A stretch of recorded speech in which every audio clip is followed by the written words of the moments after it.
Okay, guys, this is take two here. First time I tried this,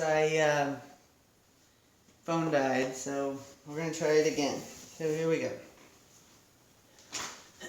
Welcome back to my classroom here in the digital world.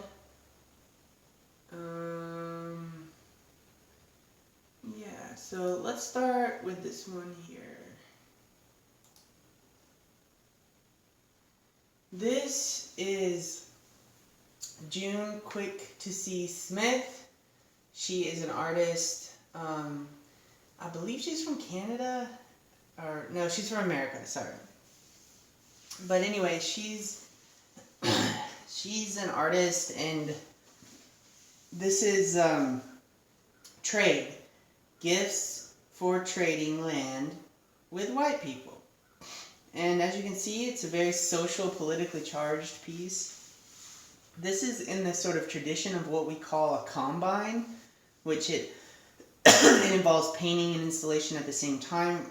There was another artist named Robert Rauschenberg that was super famous and known for this kind of motif here, and she really riffs off of these artists.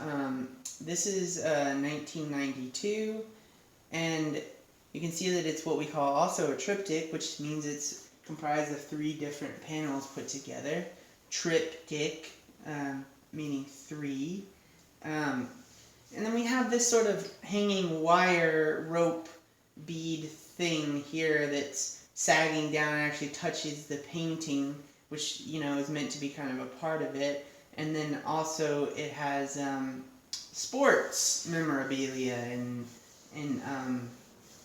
iconography, mostly of teams that have taken the names of different sort of Native American tropes, such as the Chiefs, the professional football team, and the Indians. So we can see that displayed here. So basically, this piece is saying that we were robbed.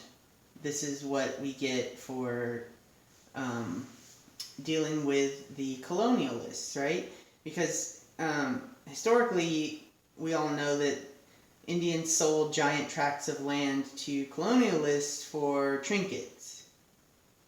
Beads, buttons, glass, things like that. Things that were essentially worthless for the most priceless thing in the world, which is land. This piece is all about identity, right? She is actually a member of a Native American tribe, and there was sort of this civil rights kind of movement within the Native American people sort of in the 70s and early 80s. She was also kind of involved in that and aware of it, and that's all kind of being shown here in terms of that the Native American peoples wanted a lot of their rights back. Their rights to make treaties, right? Their rights to decide what percentage of blood it takes to become a member of a particular tribe. They said that they wanted to decide that, not the federal government. Okay? So it's also a assemblage of sort of these newspaper clippings and pages from her tribal newspaper that circulated in her specific tribe, and then painted on top of. We see a lot of things. The major motif of the piece is the canoe, and that means like the journey, right? The journey through life, very symbolic for that. Her identity, right? There's a lot of blood, there's a lot of red, there's a lot of green, which represents land.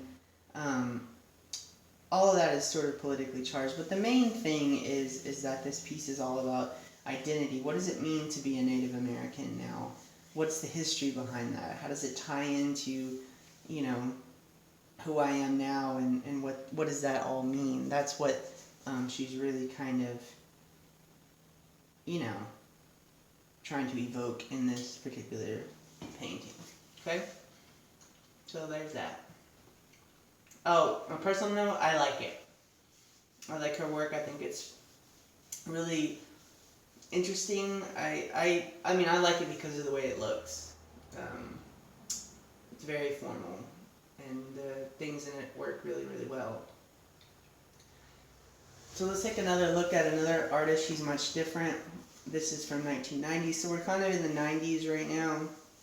This is when I was kind of coming up as an artist, actually in the 2000s, but I have a lot of built up kind of disdain for Cindy Sherman and all of the things that she's responsible for. So basically in the early 90s she hearkened in sort of a new renaissance, if you will, in photography. And when I kind of came on the scene around 2007, it was kind of at its peak.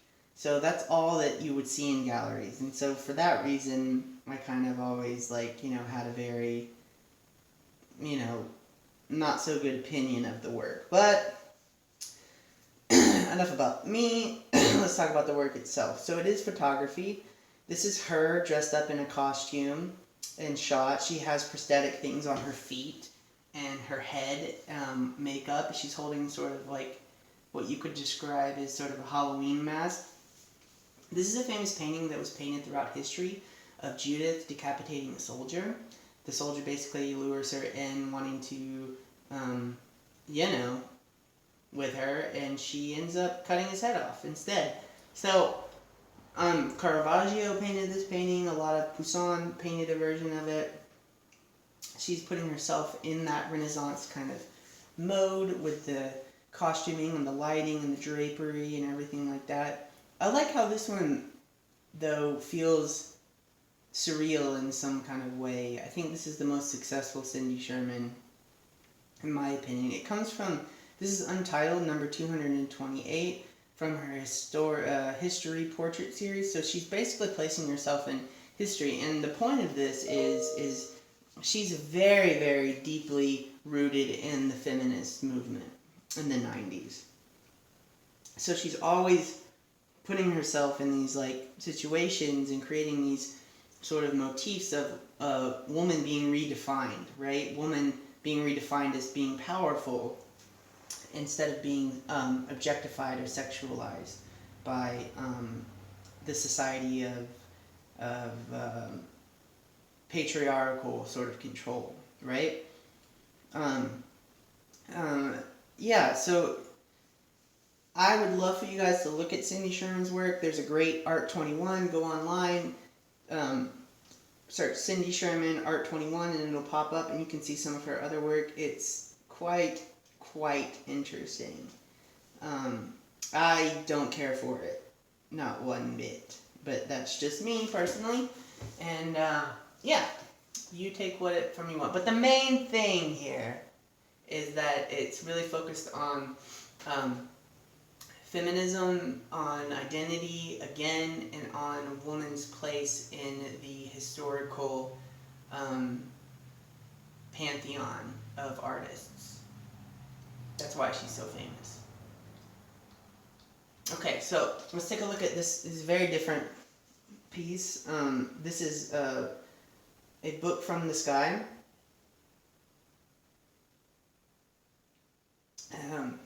This is by Yu Bing. It's 1987 to 1991. This is so interesting. This is, what he did was basically he tried to take the calligraphy, the Chinese calligraphy language, and create his own story using made-up characters. So basically, this doesn't say anything, or it's unintelligible, right? And he rejected everything that he wrote that didn't look like a sort of counterfeit character, but yet it's illegible, which is really, again, very interesting. It sort of points to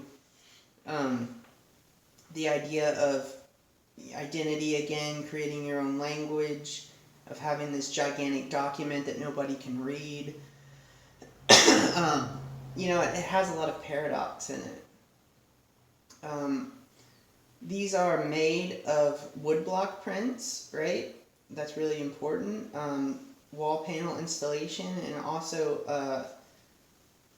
different sorts of things. So the idea of creating a gigantic scroll-like book in the Chinese tradition of their epics and in poems and things, but having it be something that is completely illegible, but at the same time looks legible, is really kind of a nice, electrifying idea. It creates a nice sort of paradox, because what does it say? Well, nobody really knows, right? Maybe he knows, maybe he doesn't, right? So all those kinds of things are at play in this work by Bing. So let's take a look at another piece that talks about identity. So this is Pipon Osari. This is 1994. I've seen one of these installations in person. I absolutely love them. He's totally an artist that is without any kind of, I don't know, he's hard to quantify, right? In the art historical, because it's kind of performance, it's kind of installation, but it's also very visual, right? So what he does basically is he goes and he creates these spaces, right? Either in a museum or actually in a building. I think there's one in Chicago where you can walk in and look at it, almost like a museum. And he starts to recreate this barber shop. This is called No Crying Allowed in the Barber Shop. And what it's about is, again, it's very focused on personal experience, identity, and machismo.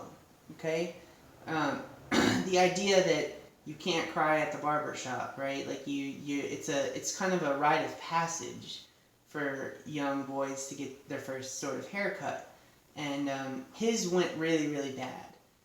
He comes from a Cuban sort of African family, so his hair was a different texture, and the barber didn't really know how to deal with it. And it was a really traumatizing experience for him. But what he creates here for us is this whole sense of cosmic machismo within the Cuban, Latino culture, and what does that mean? And it's kind of, it's silly and it's serious, and I mean, look at this. It's marvelous. Look at the colors, pink, sort of roses, but then we have bullets, and we have hubcaps, and we have, Jesus and flowers, and it's just great. I mean,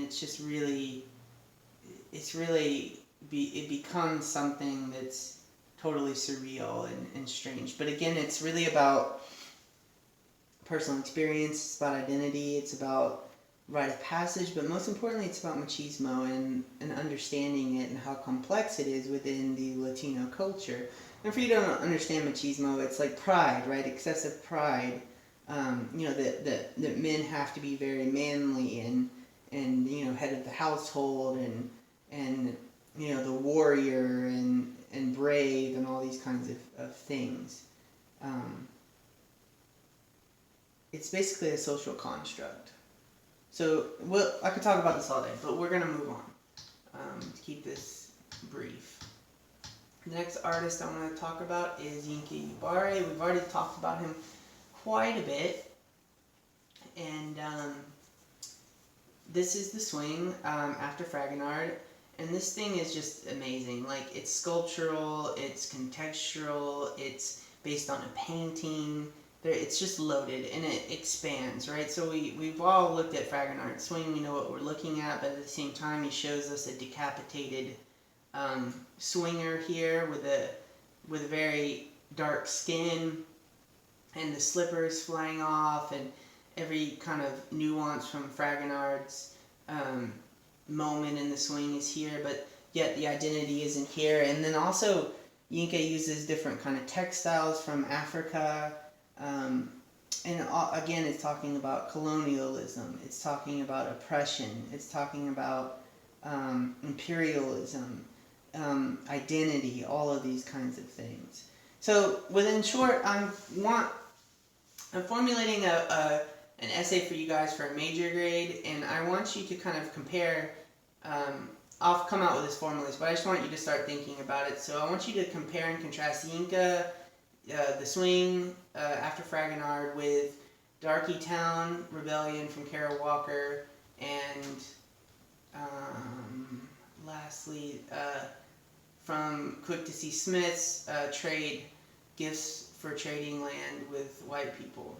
Okay, and because they all sort of go after the same piece of cheese, right? They're all going after identity, imperialism, racism, all of these things. Which one do you think is most successful? Which one do you think gets across the point most successfully? Which piece expands the most, right? I don't want to tell you my personal opinion between the three. Which one is a better piece of art, essentially? Based upon the criteria that we're trying to really come home with, we haven't really talked about conceptual art, but we're going to kind of talk about it now. So I will bid you adieu for now. Hope you're safe. See you later.